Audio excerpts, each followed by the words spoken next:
Khu vườn Lẽ Thật xin chào các bạn một buổi chiều tốt lành.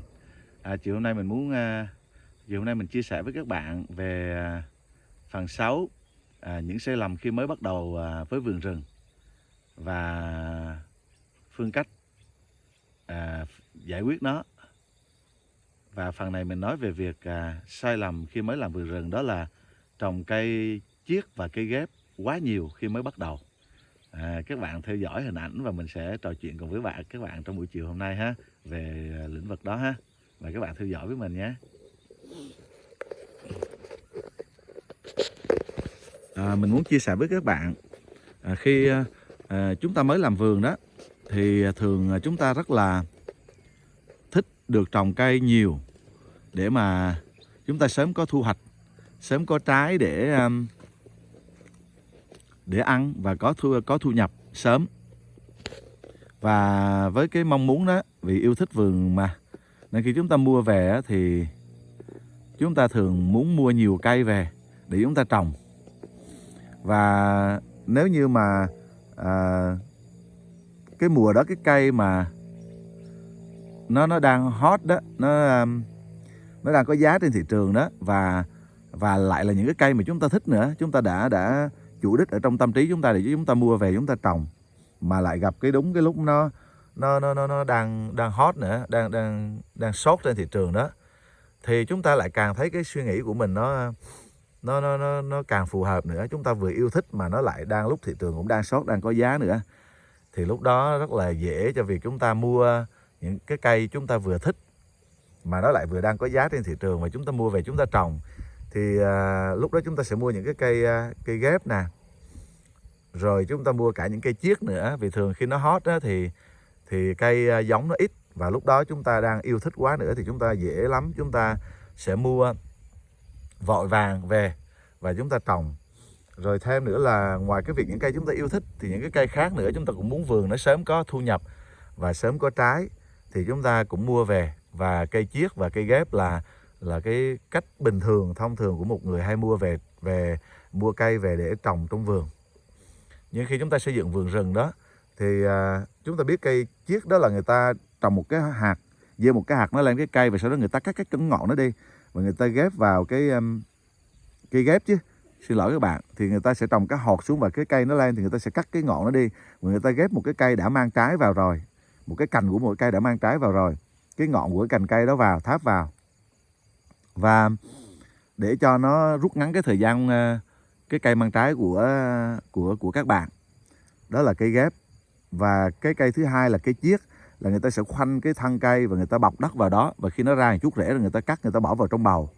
Sau đó người ta sẽ tưới thuốc kích rễ vào cho nó rễ nó bung ra nhanh, để rồi cái cây nó có thể họ sẽ lại tiếp tục quăng phân vào cho nó hút phân để nó ra cành ra lá nhanh, để đáp ứng đủ cây giống để bán.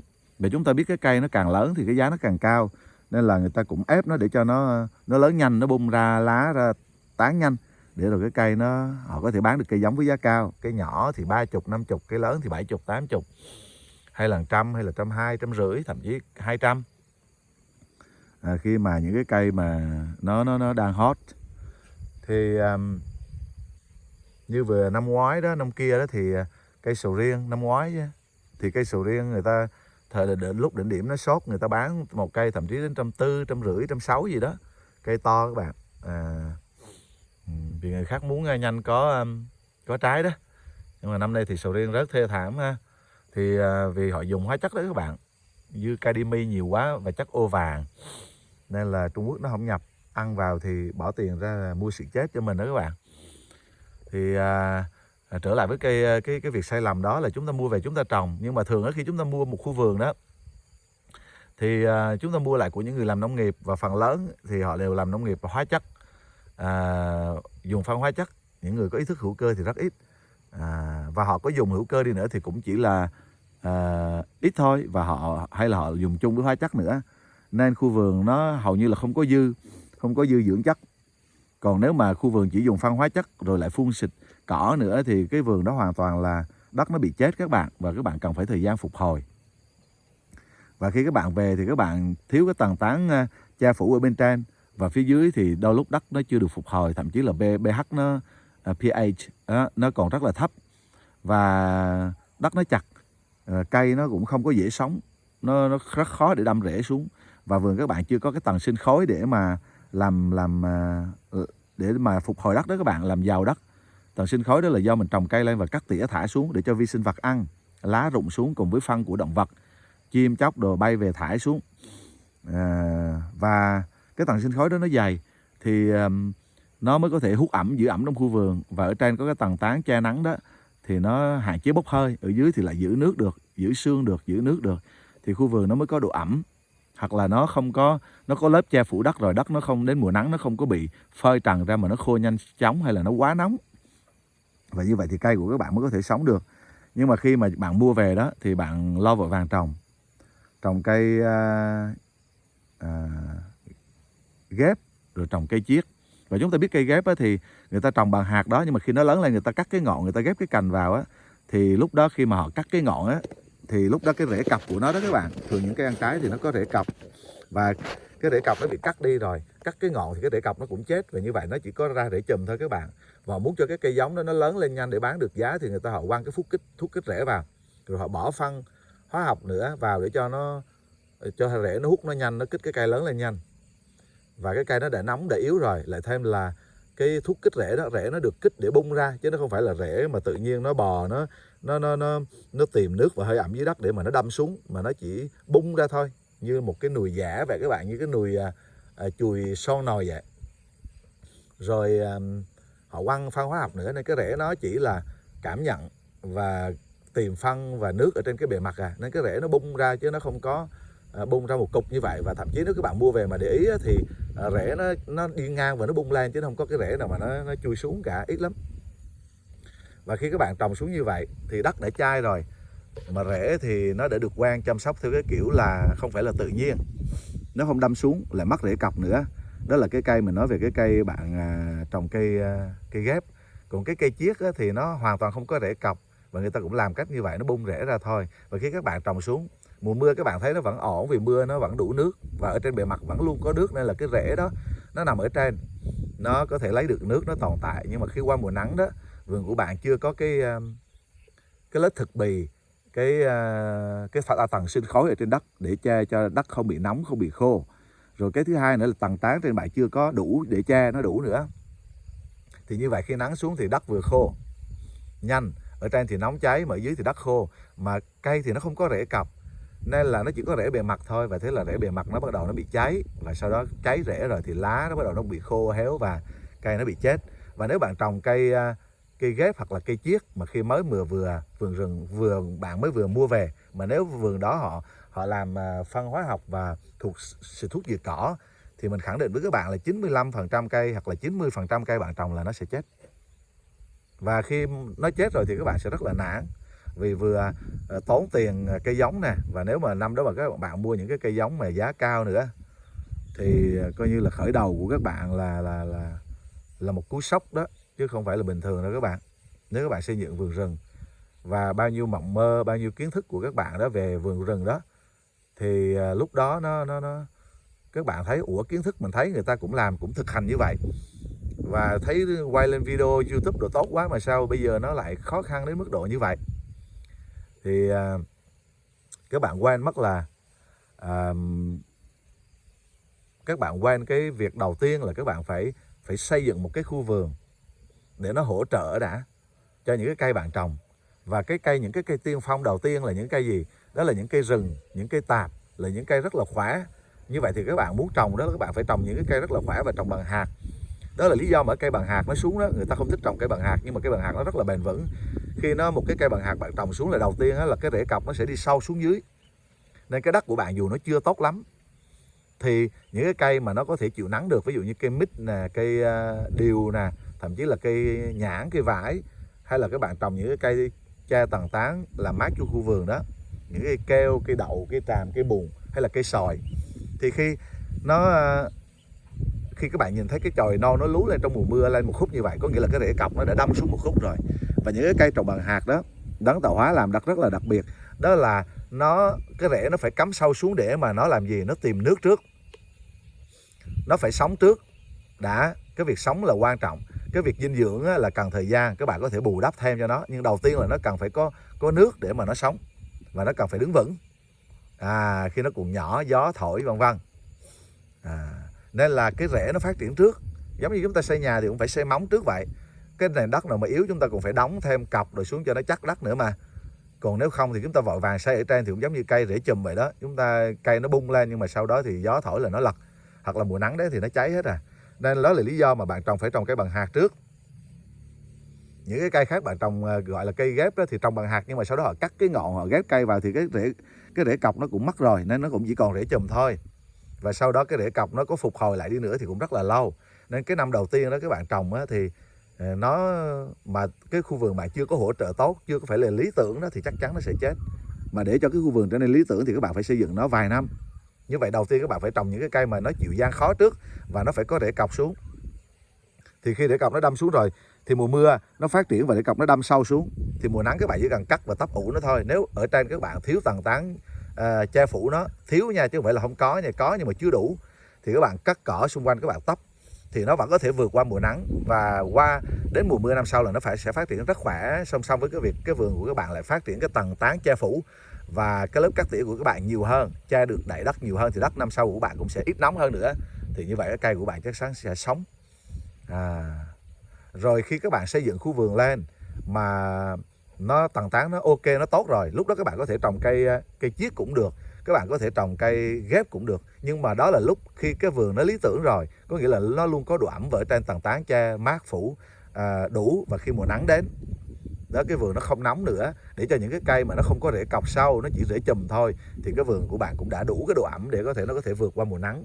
Bạn trồng rễ chùm hay là trồng cây ghép, xin lỗi, trồng cây chiết hay là cây ghép, thì lúc đó các bạn chỉ cần cắt tấp ủ thôi, nó vẫn sống được, vì cái vườn của bạn vẫn mát, nó không có bị nóng, bề mặt ở trên nó vẫn có độ ẩm, vẫn có mát nhẹ.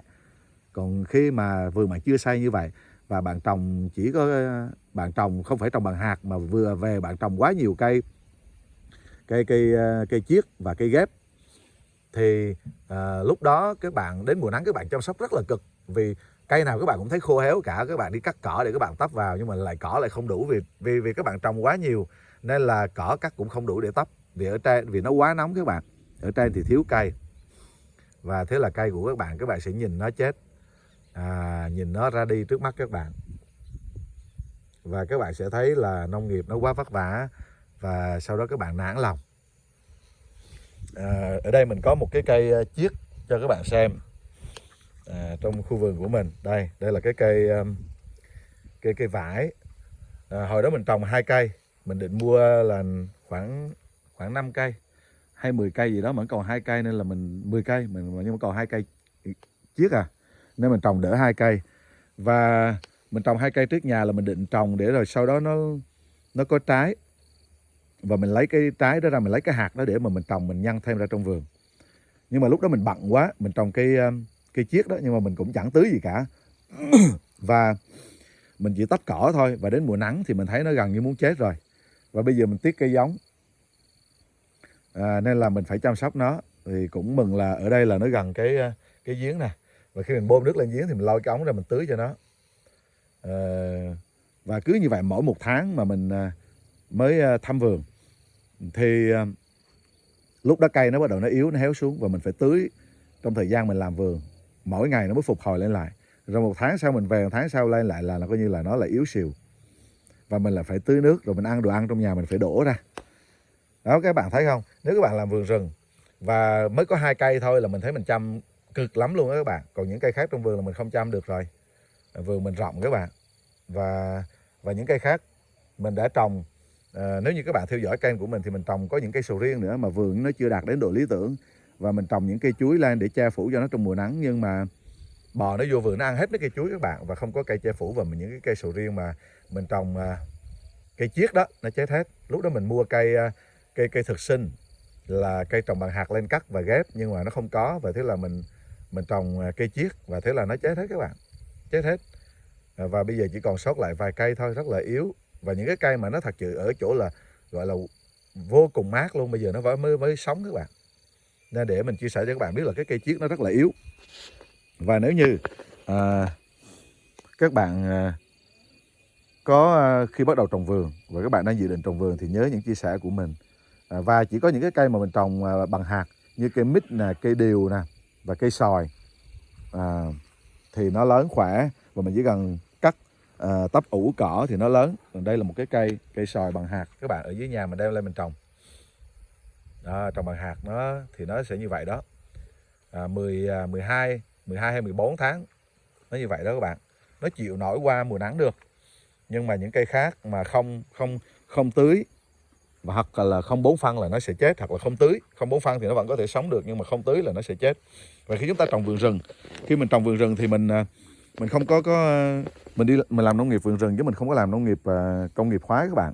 Nên mình cũng không chuẩn bị máy bơm, mình cũng không có chuẩn bị ống tưới, mình cũng không có nghĩ đến việc mình trồng cây là mình sẽ bón phân rồi mình tưới đâu, mà mình chỉ xây dựng khu vườn rừng thôi các bạn. Và nếu như mà phải trồng cây mà phải bón phân, phải tưới thì mình cũng không làm nông nghiệp các bạn, vì nó mệt quá, nó quá cực đi. Nên mình biết được phương cách làm nông nghiệp vườn rừng là nó khỏe mình mới làm nông nghiệp, chứ còn nếu nó cực mình cũng không làm đâu, vì nó quá sức mình, vì mình có rất là nhiều việc và nó quá sức của mình. Nên là mình đã xây dựng khu vườn, là mình đã xây dựng khu vườn rừng rồi. Nên là đó là lý do mà mình lỡ mình trồng cái cây chiết luôn đó, mà mình còn lười tưới nước nữa các bạn. Mình chỉ xây dựng khu vườn để nó chăm sóc thôi, chứ còn nếu mà mình chăm sóc giống như một người làm nông nghiệp công nghiệp hóa thì nó rất là vất vả. Và như vậy thì khi các bạn hiểu biết, các bạn xây dựng đúng thì các bạn sẽ không bị thiệt hại, và các bạn sẽ không nản lòng, các bạn sẽ không bỏ cuộc, và các bạn sẽ nhận được cái kết quả tốt của mình. Nhưng nếu mà các bạn yêu thích, các bạn sốt sắng, các bạn mong muốn sớm có kết quả, nhưng mà chúng ta chưa có kinh nghiệm đó, và chúng ta trồng thì sau đó chúng ta sẽ bị thiệt hại rất là lớn các bạn. Và cái điều tệ hơn nữa đó là chúng ta nản lòng và bỏ cuộc. Chúng ta bỏ niềm vui nè, niềm yêu thích nè, ước mơ nè. Chúng ta có thể bán vườn, chúng ta có thể bỏ hoang rồi chúng ta bán vườn vì chúng ta thấy nó cực quá. Nhưng mà nó sai lầm ở chỗ là chúng ta đã trồng cây ghép và cây chiết quá nhiều, trong khi vườn chưa phục hồi, chưa được xây dựng tàn tán hỗ trợ, chưa có giàu dinh dưỡng, chưa có được độ ẩm. Cây đó chúng ta cũng có thể trồng được, nhưng khi mà vườn nó đã ổn định rồi các bạn, còn khi vườn chưa ổn định mới bắt đầu thì các bạn phải ưu tiên trồng cây bằng hột, và tận dụng những cây trong vườn để cho nó lớn lên, để nó che làm mát khu vườn, và cắt tỉa nó, tàn tán nó, cắt tỉa để cho nó trả sinh khối xuống dưới đất và làm giàu đất, giàu dinh dưỡng lại, đất tơi xốp lại, vườn có độ ẩm và có tàn tán để che nó rồi thì sau đó các bạn trồng cái cây gì cũng được, trồng cái gì cũng được các bạn. Chỉ cần mỗi năm các bạn cắt tỉa thả xuống và tấp ủ gốc cây vào mùa nắng, thì khi vườn đã ổn định rồi thì bạn trồng cây gì cũng được, trồng cây bằng hạt, trồng cây ghép cũng được, mà trồng cây chiết cũng được. Nhưng đó là khi vườn nó đã được xây dựng một cách ổn định và mát mẻ nha các bạn. Như vậy thì mình chia sẻ với các bạn điều này, hy vọng là các bạn yêu thích. Và nếu như đây là lần đầu tiên các bạn ghé qua khu vườn Lẽ Thật và yêu thích về kiến thức này mình chia sẻ với các bạn, thì cho mình một like, một subscribe, một đăng ký kênh ha.